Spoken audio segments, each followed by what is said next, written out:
Kadırdan adamlar yetip gelen təliyin onu kutlayar. Hem de basının Kasoy kutlayışını dinleyin. Kasoy ağam, senin için təliyin kutlap baktıcan yanaydım aytçı. Kaçenim, davay! Açılan gülüm biri, aşkında yakma diri. Senette berber gelir baktıcan.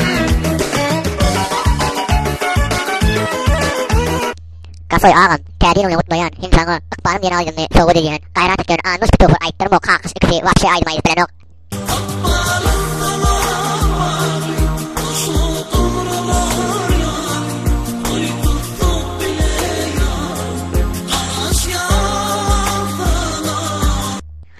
Kerim nohur ne aydısımı gurun eten okmu. Kasoy ağam, benim dümle.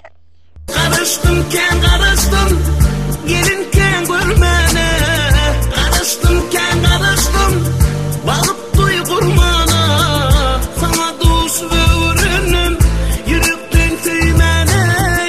Ömürlük ve pazarın ten. Kasoy ağam mardanı makfan kırlı gertiro amor gruppa diye ne mi deli?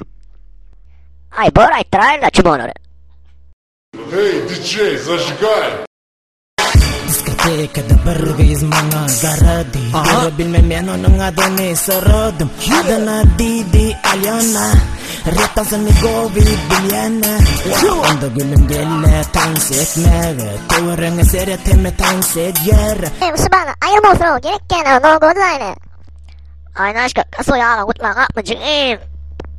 Beni böyle geleyim de doğru Muhammed sen. Təliyin bile kutlayan ben duymadım mı diyen aydım maydıkları yani sağ olun. Duymadın mı, her garemde yaran mı?